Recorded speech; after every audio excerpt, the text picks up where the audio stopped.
Hi, and welcome to the Medical Associates Health Check. I am Dr. Christopher Bristow, your host, and today I have with me my co host. Hi, I'm Laisha.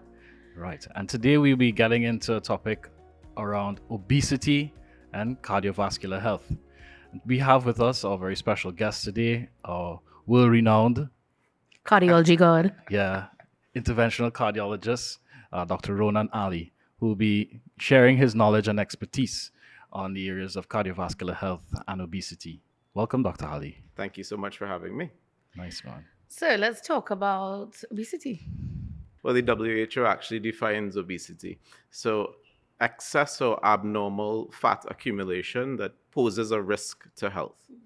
So, it's not just being overweight, it's the fact that it also poses a significant risk to your health. How serious is obesity, really? In Trinidad alone, over 29% of women and almost 13% of men are obese. So much? That's Absolutely. an incredible amount. When that statistic alone is alarming. Absolutely. The prevalence is increasing, and if we keep going the way that we're going, it's never going to stop. It's a global epidemic.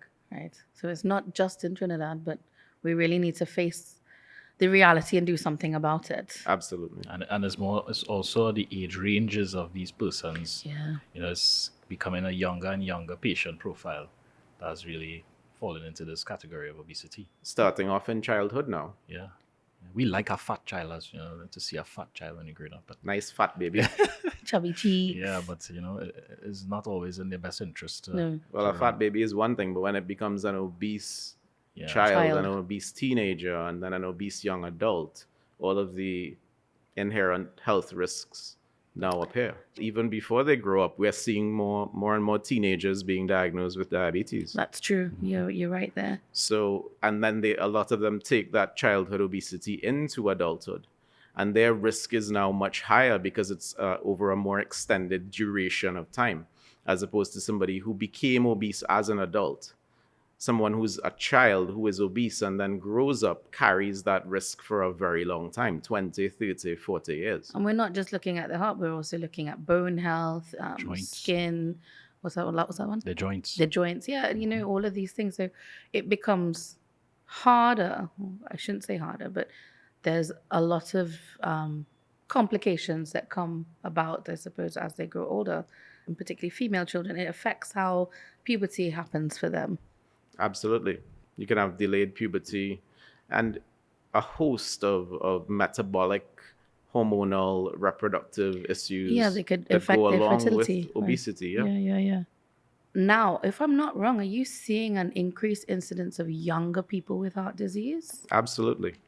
So I think I'm sure I've referred patients to you in their 30s that have high cholesterol, high blood pressure, heart disease, and we've even seen some heart attacks. We've seen quite a few heart attacks over the past few years in 30-something-year-olds, Yeah. which is something that we almost never saw before. No, and that's quite scary, actually. It is. This is our age bracket, and we're now at this possible increased risk of heart disease. I was having a talk last week with a group of people at a meeting, and one of the ladies asked about her BMI. So before she said anything, I said, "Oh, how tall are you?" Because she's about 160, but 5'3". Right. So she's short, and you're carrying that amount of weight. But the next question was, are you really a fat person or are you really a muscular person? Yeah. Because really and truly, that composition, your body composition, really does play into how you really interpret your BMI. When we say we obese or obesity is a real harsh word to tell, especially women take it a little, It's they a don't like to hard hear that thing, word. boy. You think Yeah. it's easy to tell a woman she's fat? Yeah. Nah. We don't even say that, right? But obesity carries some numbers with it. So that's the BMI that you'll hear being pushed around. What is the BMI? And tell me about it. Well, the body mass index is sort of an objective way to look at obesity. So we take your weight in kilograms divided by the height in meters squared, and that spits out a number. Right. So that number, generally speaking, will help us to determine, is somebody normal weight, are they overweight, or are they obese? Good. But that doesn't take a lot of factors into account. So, for example, muscle mass, ethnicity, and gender. Those are all factors that play into somebody's body mass, and BMI alone is not enough. No, absolutely. So the cutoffs that we generally use, so a BMI of over 25 is considered overweight. Right. A BMI of over 30 is considered obese. But what if someone has a BMI of over 30 and they're very muscular and most of their weight comes from muscle, not so much fat? So the BMI itself, as you alluded to, is not the be all and the end all, but it's a good objective measure that we can look at, and it's standardized. So it's across the board we can apply to big populations. But the next side of the BMI is like how wide your waist is. Like waist circumference is a big deal, right? Yeah. Waist circumference is a big deal. So added to BMI, it gives you additional information. So you can have someone with a normal BMI, but if they have a waist circumference that's over 40 inches in a man or over 35 inches in a woman, they would be at higher risk. At Medical Associates Hospital, our response to a heart attack is characterized by speed and efficacy. Our accident and emergency team is well trained and ready to respond swiftly to any cardiac emergency. And we have quick access to an interventional cardiologist 24 hours a day, 7 days a week. Upon arrival, our team springs into action, ensuring rapid assessment and diagnosis. With state-of-the-art equipment and dedication to cutting-edge treatments, we prioritize minimizing the time between arrival to the hospital and access to life-saving treatment. The treatment we offer here at Medical Associates Hospital is equivalent to what you would find in more economically developed countries, and in some cases, in shorter timeframes. Our collaborative and multidisciplinary approach guarantees that patients receive immediate, life-saving interventions and personalized care, ultimately leading to improved outcomes and a faster road to recovery. Your heart health is our top priority, and we are here to provide you with the most efficient and effective emergency care possible. Do you need a coronary angiogram, angioplasty, or stent? At Medical Associates Hospital, we have the most experienced team of general and interventional cardiologists who provide quality care to our patients. Schedule your appointment today, 750-2278. Medical Associates Hospital, number one healthcare for the entire family. So what are the risks that you're looking at specifically with the cardiovascular health? So the risks are many. Right. So we are talking about an increased risk of diabetes, increased risk of high blood pressure, increased risk of stroke, increased risk of heart attack. Just being obese changes your metabolic profile. So if you look at your cholesterol breakdown, it actually lowers your good cholesterol levels and raises your bad cholesterol levels. Right. So it's a major, major problem. Apart from obesity, what might be the other risk factors that put these patients at risk of these cardiovascular diseases? Well, the obesity leading to the diabetes and leading to the hypertension. And then, of course, the obese patient who smokes. Right. Yep. The obese patient who has a family history of heart disease. All of these things put them at higher risk. You know, and the new fad is to vape, right? People like to vape and they think that they're doing themselves a good instead of smoking. What was your position on vaping? Well, vaping carries its own set of risks. So the risks on cardiovascular disease may not be as bad as smoking, but we are now seeing new and unique lung conditions that have come about just because of vaping, things that didn't exist before. Yeah, and the lungs are closely tied to the heart, right? So, you know, if you have trouble going on in your lungs for a long enough time, it puts pressure, it'll put pressure on your heart. Absolutely. Yeah, okay. And that's difficult. So we're going to touch it up a little bit in terms of trying to manage obesity. You know, we as a doctor, you would probably say you need to lose some weight, modify your lifestyle. What does lifestyle modification actually mean in practice for an obese patient? Well, the first thing that I like to tell my patients is start checking your weight, Right. because a lot of these patients don't monitor their weight, so that they don't realize that from last year to this year, I gained 10 pounds. And they're progressively buying increasing sizes of clothes. And that's the only way that they really notice. So, what I like to recommend to my patients is just once a week, first thing in the morning when you wake up, pick a day that's convenient for you, Sunday, etc. Go use the bathroom first thing in the morning, strip down, jump on the scale, record your weight, and do that weekly.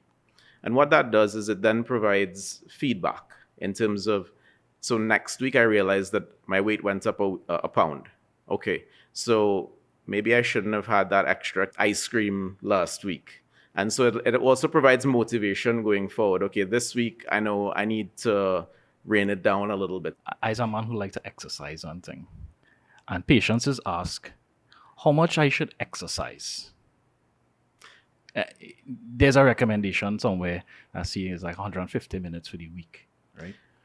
The most important thing is to get moving. Right. All right, get moving. So the general guideline is 30 to 45 minutes of aerobic activity most days of the week. So 3 to 4 times a week. Practically speaking, get moving. Yeah. Walk more. Get in those 10,000 steps. Right. Stop parking so close to the grocery. Park a little bit further away so that you have to walk a little bit further in. And all of these little things will help to increase your activity level. For people like yourself who are young and fit, they have looked at high intensity versus moderate intensity exercise. The high intensity exercise does tend to lose more fat, which is beneficial for everybody. But it's not for you can't apply high intensity exercise across the board easily. Correct. Yeah. So that's why the general recommendation is most days of the week, 30 to 45 minutes of aerobic activity. So let me ask you about women, because women have this issue with hormones and cycles and things like that, and that fluctuates their weight. So how are they going to be able to address the weight changes week to week? It's difficult. It's difficult. And there's no set answer. Okay.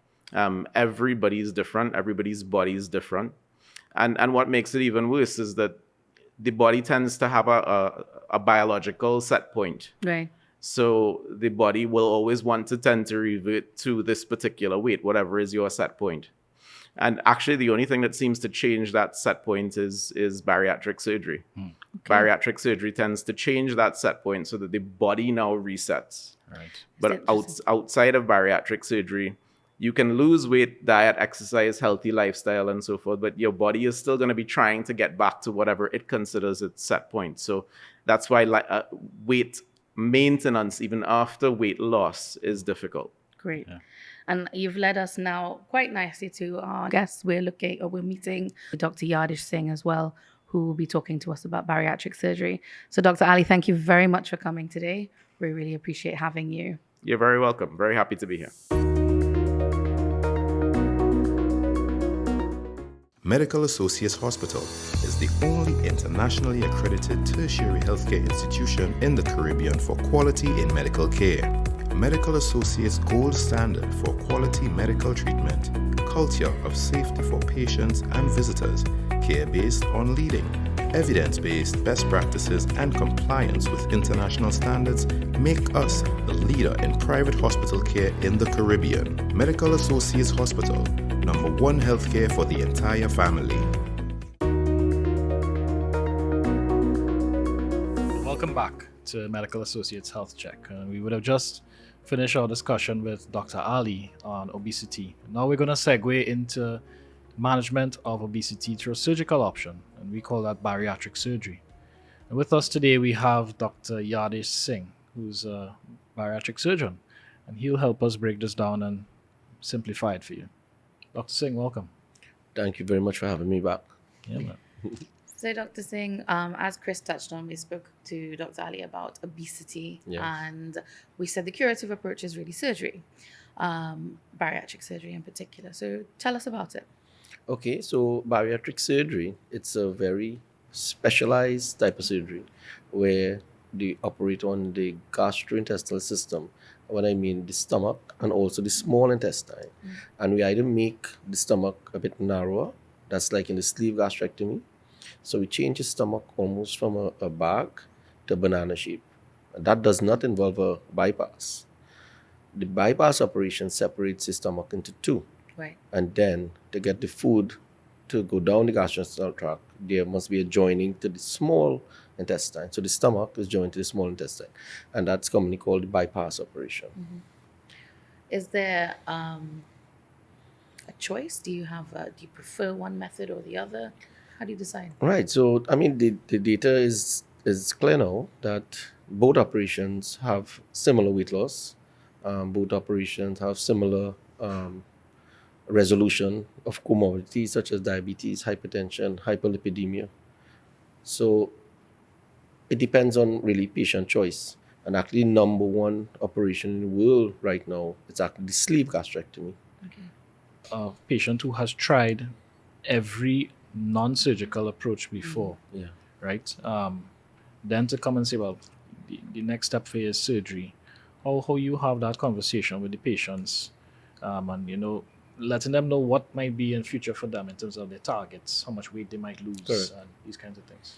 Right. So, I mean, most patients that come for bariatric surgery, I would probably say their body mass index is really above 40, and they would really have tried. I mean, most patients would have tried some form, either structured or even their personal. They do diet, exercise, see a dietitian. They try these fasting programs, diets, yeah. these diet programs. Also, some patients would have already undergo some form of pharmacotherapy. They would have taken tablets or injections to lose weight, and they gain it back. So they themselves actually come to the office to find out what is bariatric surgery. Am I a good candidate for bariatric surgery? If patients have done all these things and satisfied the criteria, we then move on to another step. So a bariatric operation is not, it's a complex surgical procedure. And before we enter into a bariatric surgery, we have to make sure the patient is fit for a bariatric procedure. So which includes they must visit the dietitian, you must pass a psychological assessment, you must pass a cardiac assessment, you must visit the endocrinologist to make sure that the weight gain is not from another cause, such as hypothyroidism is a common thing. So before the patient gets to the surgical table, to the operation, they have to satisfy a very, very strict criteria. You touched on the psychological assessment that's Yeah. necessary. One of the things that I find with patients after about 2 to 3 years, let's say, not always that period of time, but they tend to regain the weight mainly because they probably haven't changed their relationship with food. Yeah. How do you manage these people? Right. Well, before you get into the surgical aspect, I mean, you must know what the root cause is. Of course. All right. So, in terms of finding root cause, I mean, in your pre-operative assessment for these patients, you must send them to the psychologist where you will know what relationship they have with food. So, for instance, they may have eating disorders, and if they have eating disorders, that must be handled before. They must visit a dietitian before and give a certain level of commitment in terms of they know that this is a lifestyle. Why we give them the hardware to achieve their goals. This is a lifestyle change that must be continued, Has to come from within. must come from within. Now, sometimes the patient is not to be blamed only, and sometimes some surgical procedures might have problems. So, for instance, for a sleeve, the pouch might get a bit bigger. So you might put in a size it at a 38 French, but maybe it gets a little bit larger, so the patient might be able to eat a little bit more food. In that instance, once you assess the patient, investigate properly, you might be able to do back another sleeve, a resleeve, or you might be able to do a bypass operation. Okay. Sometimes in terms of the bypass operations, sometimes the joining might becomes a little bigger. So there a lot more food can pass in, so the patient don't feel this satiety, and therefore they wouldn't stop eating. So while it's multifactorial. So it's both psychological, it's patients, it's diet. So we have to identify root cause.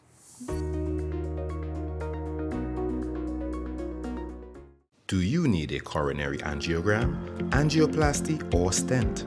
At Medical Associates Hospital, we have the most experienced team of general and interventional cardiologists who provide quality care to our patients. Schedule your appointment today, 750-2278. Medical Associates Hospital, number one healthcare for the entire family.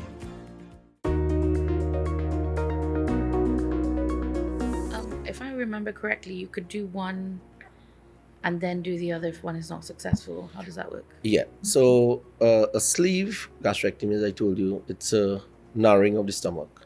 There's a certain percentage of patients that will have some regain. And if you look at the international data, you're looking at almost about 25% of patients at some point in time will have regain for whatever reason. It could be patient factors, could be other factors such as diet, lack of exercise. Some patients may come back for surgery, and sometimes the sleeve gastrectomy can be changed to a bypass operation or another type of bariatric procedure. Okay. So if I go ahead and I do this bariatric surgery, or I want to do this bariatric surgery, how the surgeons will pick who should have a bariatric surgery? Because I mean, I sure not every obese patient might meet the criteria for a bariatric. So there are clear indications. There are clear international guidelines, different societies of the American Society of Bariatric and Metabolic Surgery, the International Federation Society of Obesity, you have the Asian Society of Obesity, and they all have guidelines based on race, ethnicity, weight, body mass index. So basically, a patient is classified as a good candidate in terms of obesity if your body mass index, so your body mass index, it's above 40. So if your body mass index is above 40, then that's an indication for bariatric surgery. Patients with a body mass index of 35 plus a comorbidity such as diabetes, hypertension, hyperlipidemia, those patients are also good candidates. Now, I touch a bit in terms of ethnicity. Patients of Asian origin actually a body mass index of 27.5, which Because is they're already pretty, so small, yeah. low. But that's an indication for bariatric surgery. Yeah, that's interesting. Because I mean that's something that you must take into account to tell your patients, all right, you might meet these criteria. So let's talk. I mean, we have all the benefits there, but what are the complications that you face? Or there are common complications. Thankfully, they're not that common. But just like in any surgical procedure, really, there are complications such as bleeding. There are complications such as where you join that might cause a little leakage. There are complications such as weight regain. Yeah, so those are some of the common things that could happen. Like I've had some patients who actually had bariatric procedures, and some of them get nutritional deficiencies. Yes. After having these things. And as a medic, we will manage these things for these patients. But what are some of these common ones that you would see popping up? Yeah. So it depends on the type of procedure I had, because we spoke about the two common ones: the sleeve gastrectomy, where you don't interfere with the gastrointestinal system, but despite that, you still have some form of malabsorption of nutrients. The most common malabsorption of nutrients is for iron. So you get iron deficiency anemia and vitamin B12 in the sleeve gastrectomy. Right. In the bypass operation, however, that's more a malabsorptive operation. So malabsorptive means that you would not absorb proteins, fats, multivitamins, and minerals. So while iron deficiency is the most common, there are other problems that could happen, such as protein wasting. energy wasting. Yeah. So doc, like let's say 6 months, 8 months down the road, patients have already had a bariatric procedure, they lose weight, and now you have some problems. After it's not just about losing the weight now. You have some loose skin. What the surgeons have to do there? And that's trending on social media, Yeah. Well, that is more a cosmetic issue. All right. So what happens, and all patients, it happens to all patients, and they have loose skin, and they have loose skin on their tummy, they have loose skin on their legs, on their arms, on their necks. This is where the plastic surgeon comes in, and I think they're probably the best person to handle these procedures, because you want somebody to handle it at a cosmetic point of view, and this is all cosmesis here, and they will need it, but not as early as 8 months. Patients tend to plateau off at about 2 to 2.5 years. So you don't want to rush into a cosmetic procedure before you have lost your maximum weight. Right. Because if you do that, what happens? You'll find out in another year's time you have a lot of loose skin again. Now doing a redo plastic procedure might be a problem. Right. So you have to time it properly. Patient must plateau Right. in terms of weight loss. Is there a way of preventing or reducing the risk of the loose skin production? Not really. Depends on the size of the patient before. I mean, if the body mass index was lower, meaning that your weight was less, then the loose skin mightn't be as much. So So where I was going with this is, does exercise and strength training Muscle play a building. role? it does help, but it doesn't deal with it completely. It does help, but it doesn't deal with it completely. Okay. One of the things that just popped up in my head is that a lot of patients go through the procedure and then they experience dumping syndrome. Could you explain what dumping syndrome is and how to reduce its risk of Right. So developing? dumping syndrome it's highly associated with the bypass procedure. Okay. And what happens if a patient eats food that is high in glucose, they get severe abdominal pains. And that's a good thing and a bad thing, because if you know when you eat something sweet, like a block of chocolate, you get severe abdominal pains, you will stop. Right. But also there are other things that happens. Your blood sugar will drop. You will get a bit hypotensive. So it's really a really scary thing if you don't tell the patient about it before. Yeah. And if they experience it, they will think that something bad is happening. So, Dr. Singh, we've talked about how bariatric surgery is curative for obesity, but if I'm not mistaken, there is suggestion that it can cure other diseases. Is that right? Yeah. So one of the most common disease that it can actually cure, or we don't want to say cure, but we say resolution of, Okay. it's type 2 diabetes. Okay, Now, yeah. diabetes is a very, very common thing in Trinidad and Tobago and around the world. Yeah. I'm not saying that all patients with type 2 diabetes should have bariatric surgery, but what we know, about 80% of patients who have type 2 diabetes will get resolution of their type 2 diabetes for up 80%. to 10 years. That's incredible. That's an incredible statistic there. Yeah. Also, what long-term data is showing is that there's a decrease in cardiovascular problems, Yeah. and also decrease in cancers. Cancers too, Yes, such as? gastrointestinal cancers, colon cancers, pancreatic cancers, Oh, that's interesting. Any obesity-related cancer. Yeah. and the obesity-related cancer. That's right. Nice. So, Dr. Singh, like when a patient going through a surgery like this, they don't do it by themselves. They do it with their family.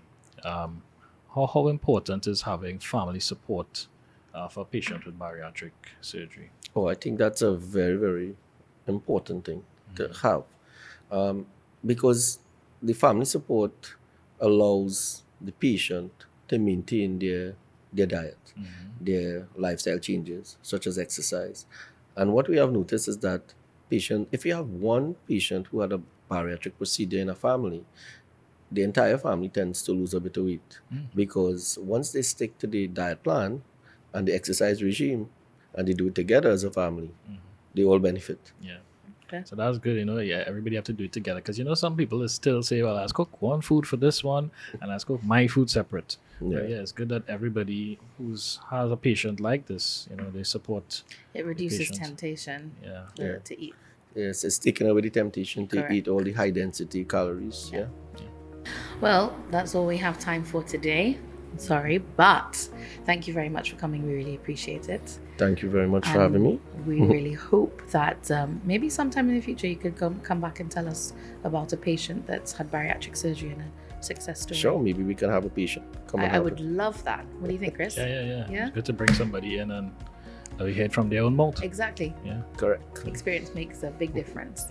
So thank you very much for watching. We will catch you back next time. As always, if you have any questions, link us or talk to us through our social media pages.